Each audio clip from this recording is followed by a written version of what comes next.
चुनरी हो पेन्ही के मेला घूमे जायब लागब खूबे सुनरी हो। पेन्ही के मेला घूमे जाइबे लगे बड़ी सुनरी हो। सुन गे धानी साड़ी भी लेबो सूटो सियाबो जींस या टू पीस तोरा मंगाबो ले आबो लहंगा चुनरी गे अरे चुनरी गे। जब तो प्यार से कहो ही रानी लागो है मेवा मिश्री गे। जब तो प्यार से कहो ही रानी लागो है मेवा मिश्री गे।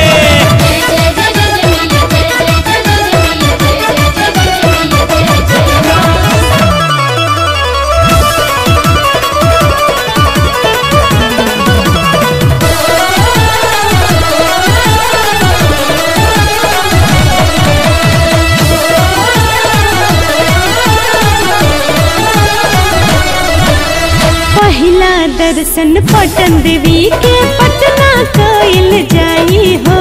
फेरो आयरन देवी माई के दर्शन पाइब हो। हमरो हथिन लिलौरी धाम के मैया महिमा वाली गे। रजरप्पो के कहो हथिन सब बतिया है निराली गे। मेला घुमाई हा दर्शन करई हा जे जे कहे सब हमके किनई हा।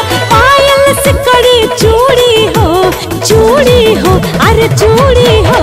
लाली बाली बिंदिया नथिया ले हवे राजा जरूरी हो। लाली बाली बिंदिया नथिया ले हवे राजा जरूरी हो। जब तो प्यार से कहो ही रानी लागो है मेवा मिश्री गे।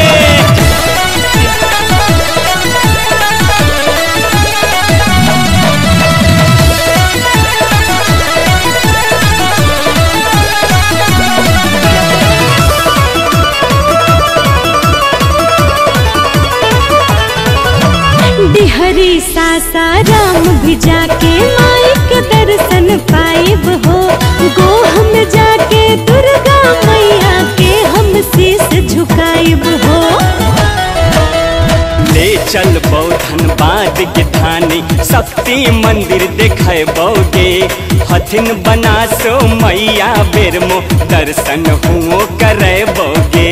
ले चल चाहे जहाँ घुमावा यूपी बिहार झारखंड दिखावा। छोड़ब न मौका अबरी हो अरे अबरी हो। हाथ में हाथ जोड़ा के राजा घूमल जाई सगरी हो। हाथ में हाथ जोड़ा के राजा घूमल जाई सगरी हो। जब तो प्यार से कहो ही रानी लागो है मेवा मिश्री गे।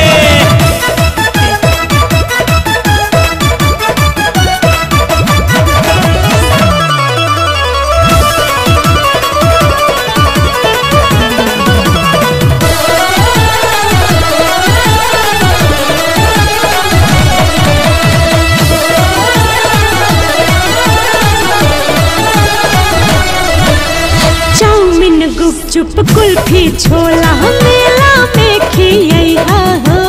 जादू सर्कस वाला खेला राजा जी हमके दिखैहा हो। जे मनवा करतो धानी तोरा हम खिलाएबोगे। चलते चलते थक जैभी तब गोदी में घुमाएबोगे। इतना प्यार करेला हमसे पता चलल आज कसम से। आवन तनिका भीरी हो अरे भीरी हो। बानी हम तैयार